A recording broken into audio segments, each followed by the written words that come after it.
$100,000? We're millionaires! Close your eyes for a moment and see not where you are, but where you wish to be. Hear not the sounds around you, but the applause of success echoing through halls of marble and gold. Feel not the chair beneath you now, but the weight of a crown, your birthright. For you are not here to scrape and suffer. You are here to rule, to think like a millionaire and live like a king. You must claim your kingdom first, in imagination. There is no other way. Wealth does not begin in your bank account. It begins in the secret chambers of your mind. Every coin, every mansion, every treasure that has ever graced the hands of a man began as a single thought, nurtured, believed in, persisted in, until the world had no choice but to bow to it. You cannot experience wealth without first assuming its feeling as your own. You must walk, breathe, and sleep as though the fortune you seek already flows to you. Your present condition is only the shadow of your past thinking. And if you would change your shadow, you must first change the light, the source. And the source is your inner state. A pauper in mind will remain so in purse, even if handed $1 million. But a king in spirit will rise to wealth from the ashes again and again. Do not ask, how can I become rich? That is not your concern. Your task is to become inwardly rich now, to think from the state of wealth, not toward it. When you imagine having already received, when you dine not on hope but on gratitude, then you are dwelling in the end, and the end is always the beginning of a new reality.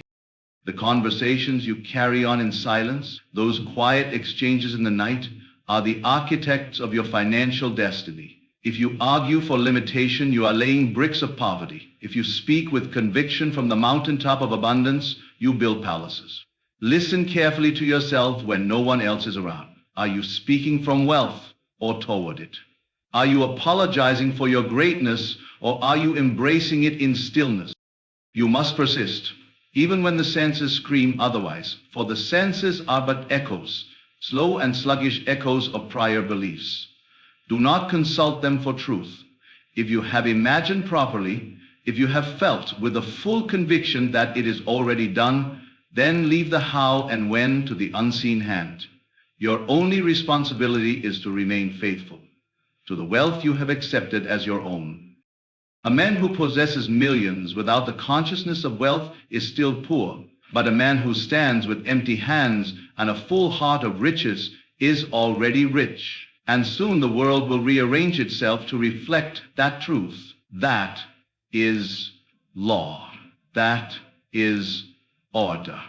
That is God. You are not here to labor under the illusion of separation from abundance. You are here to recognize that all you desire is already within you. It is not coming, it has come, if you will only receive it. Receive it by feeling it real.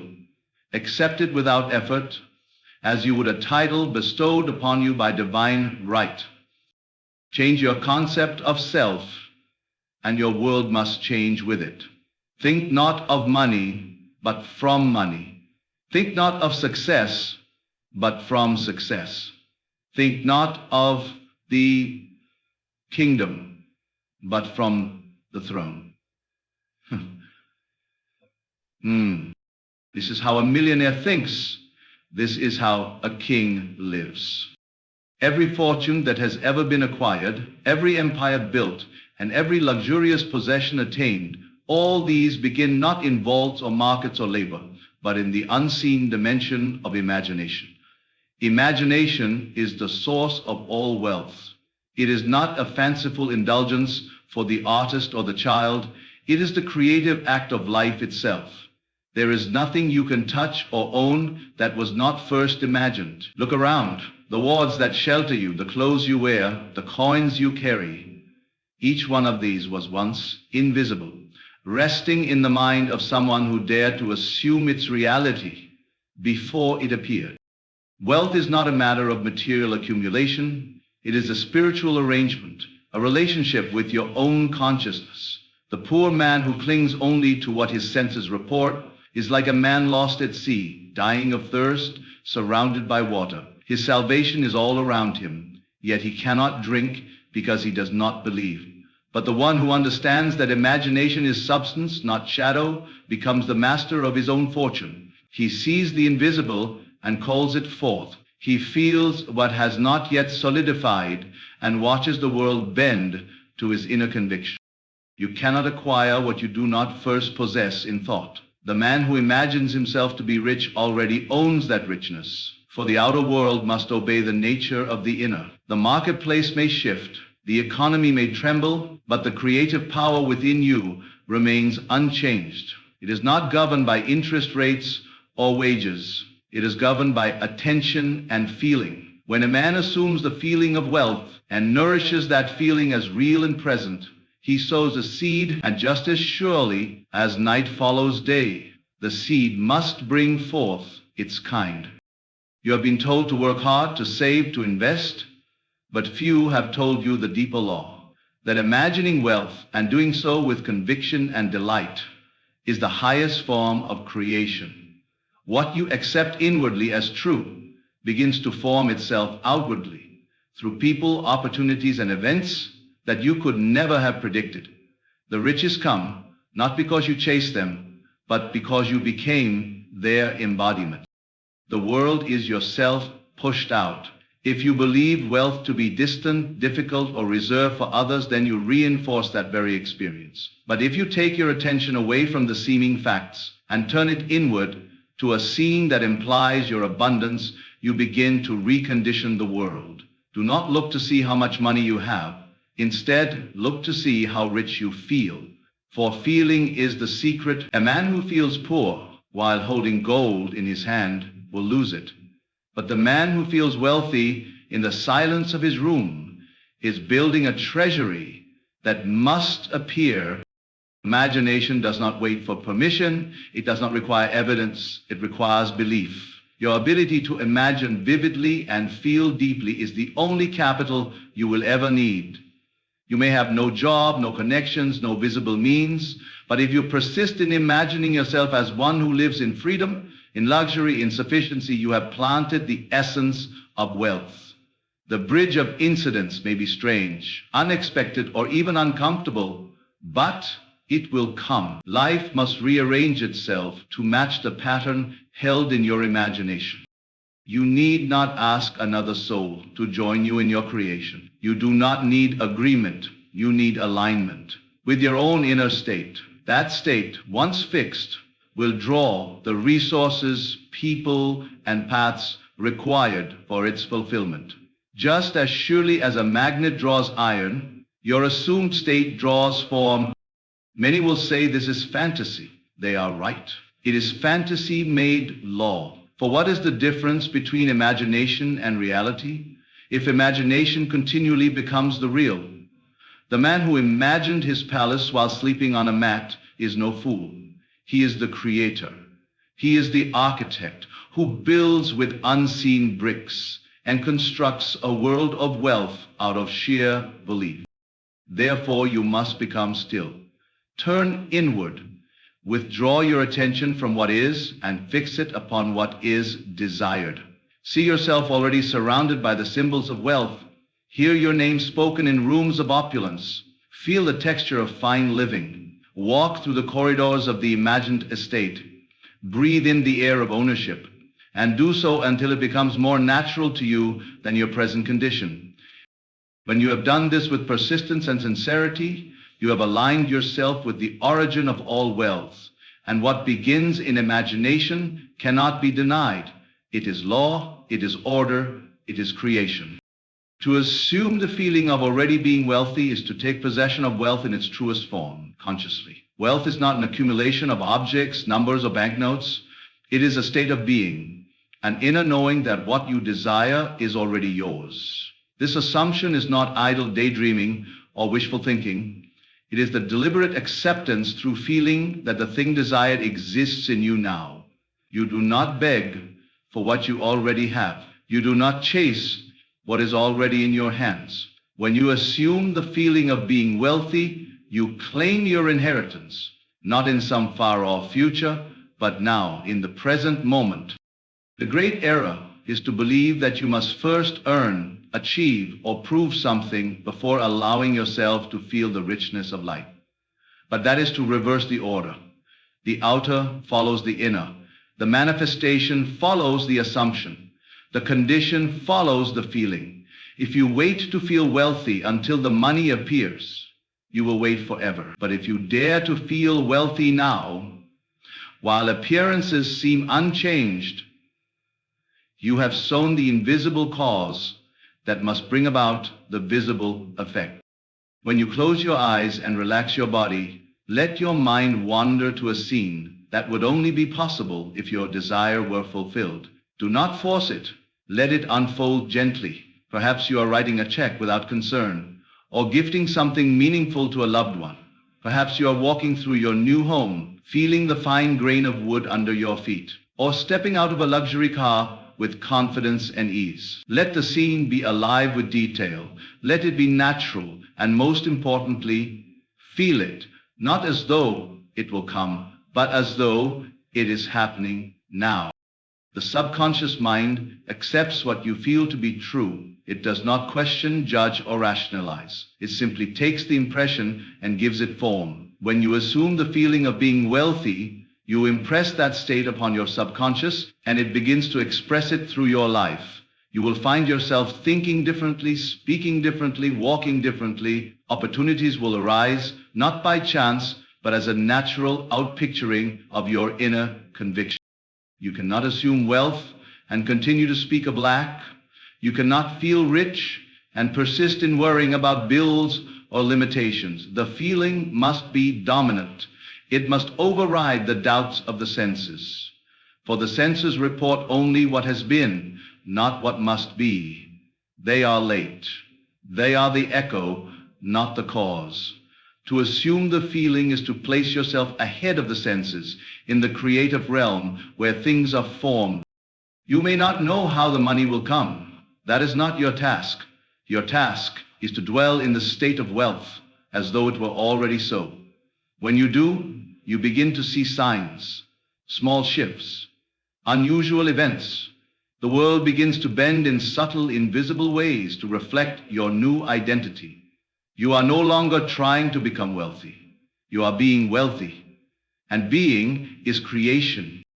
Do not entertain the idea that assuming the feeling is pretending. It is not. Pretending implies that the thing is not real, but assumption, in the true sense, is claiming that reality inwardly. You are not playing a role. You are expressing the truth of your being in advance of its outer reflection. You are claiming your divine right to choose your state. And every state, once assumed and sustained, must externalize. You are always assuming something. The question is, what are you assuming? Are you assuming you are struggling, limited, unworthy? If so, those feelings will outpicture themselves faithfully. But if you replace those assumptions with the calm, confident feeling of affluence, you set in motion a different stream of events. You shift timelines, open doors, and walk through experiences that would otherwise be closed to you. This is not a technique you perform once and forget. It is a way of life. Morning and night, you return to that feeling, not because you are desperate, but because it is delightful. You live in the wealth mentally, and soon you live in it physically. You water the seed through repetition. You nourish it through belief. You protect it from doubt by turning inward and feeling again and again, it is done. And when it feels real, it becomes real. Not by force, not by manipulation, but by law.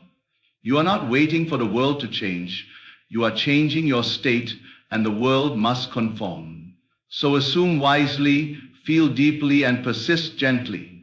The kingdom of wealth is within, and it becomes visible the moment you dwell in it, not as a guest, but as its rightful ruler. Your inner conversations are the silent architects of your reality. Long before any event shows itself on the stage of life, it is conceived and rehearsed in the hidden theater of your mind. These inner dialogues, those quiet, repetitive thoughts and self-spoken words, shape your financial world more surely than any investment or job. To command wealth, you must first master your internal speech, for it is through these invisible conversations that you accept or reject abundance. Every day, whether you are aware of it or not, you are talking to yourself. You imagine outcomes. You relive experiences. You anticipate challenges. But most importantly, you affirm what you believe about yourself and your world. These affirmations may be subtle, passing, even unconscious, but they are powerful. If you continually say to yourself, I can't afford that, or money's hard to come by, or I'll never be wealthy, you are engraving those convictions upon your subconscious, and your world will reflect them with uncanny accuracy. If instead your internal conversations echo confidence, abundance, and ease, then your financial reality will begin to mirror those assumptions. You do not need to say these things out loud. You need only to think and feel them repeatedly until they take root as natural. The man who constantly hears within himself the words, I am wealthy, everything I touch prospers, abundance flows to me, is watering the soil of prosperity, is the soil of prosperity. And just as a seed contains the full image of the tree, so too do these inner words contain the full manifestation of wealth. Wealth, the key is not simply to speak positively, but to speak from the desired state. There is a difference between saying, I want to be rich, and saying, I am rich. The former speaks from lack, the latter from fulfillment. The mind, when it hears consistent messages of already being, begins to believe, and belief is the foundation of creation. When you believe a thing inwardly, the world must conform. That is the law. That is the order of manifestation. You may ask how simple words could shape something as substantial as your finances. But consider how every business began, how every fortune was built with an idea, spoken and believed. The boardroom deal, the signed contract, the spoken vision, all began with inner dialogue. And if those conversations had been filled with doubt, hesitation, or self-defeat, no action would have followed. First the word, then the deed, then the result. This is the true sequence of creation. To change your financial condition, begin by eavesdropping on yourself. Listen in the stillness. What are you saying when bills arrive, when you see luxury, when someone else succeeds? Are your words rooted in envy or celebration, fear or faith? The answers reveal your state, and your state, not your effort, determines your outcome. You must revise these conversations. Gently, persistently, but firmly. Whenever you catch yourself thinking or speaking from lack, do not judge. Simply replace. If you hear, I'll never get ahead, replace it with, my wealth increases every day. If you catch the thought, this is too expensive, shift to, I always have more than enough for what I desire. These are not empty phrases. They are building blocks. The mind accepts what it hears consistently. The subconscious does not distinguish between truth and repetition. What it hears often, it calls real. Eventually, these new conversations become natural. They no longer feel like affirmations, but like truth. That is the turning point. That is when your thoughts begin to move the machinery of the world. The opportunities, the people, the ideas, they come because you have changed your inner tone, not through force, but through identity. You are no longer trying to get money. You are one who has it, who expects it, who expects it. You will notice your behavior changes. You walk with assurance. You speak with clarity. You make decisions from calm, not fear. These are the signs of a changed inner dialogue. And the outer world responds. Money begins to flow, not because you are chasing it, but because you are aligned with it. You are speaking its language.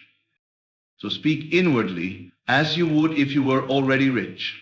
Carry on conversations as the man who has no doubt about his abundance. When you see wealth in the world, let your response be joy and familiarity, not distance or denial. Say within, that is mine in kind. That belongs to my world. And soon it will. For you are always being listened to, not by others, but by yourself. And the self you speak to is the one who creates. Persistence in the unseen brings visible riches. This is the quiet key to all manifestation.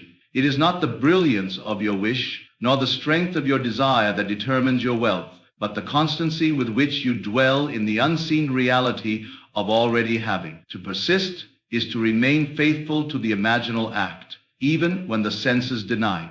It is to walk inwardly in the world of fulfillment while the outer world still shows absence. The riches you desire exist now, not out there, but within, in that sacred inner space where imagination touches eternity. You must understand that the world you see is but a mirror, reflecting your former beliefs. What you imagine now will shape what is to come, but the mirror is slow. It reflects with delay. And that delay is where most abandon their vision. They look for evidence too soon. They expect signs and changes instantly, and when none appear, they drop the state, declaring the law untrue. Yet the law never fails. Only your faith wavers. To persist is to know that creation is already finished, and your assumption is working, even if unseen. To persist is to live from the end. Your persistence must not be desperate. It must be calm. You are not pleading, you are not begging, you are assuming, you are claiming. And because you have assumed it with conviction, there is nothing left to force. You simply remain loyal to that new inner state. Each time doubt whispers, you return silently to your imaginal act. You replay the scene. You revive the feeling. You restore the vision again and again, gently and with confidence. For just as water wears down stone through repetition, so does the inner assumption break down the wall of appearance. And the truth says that the world appears.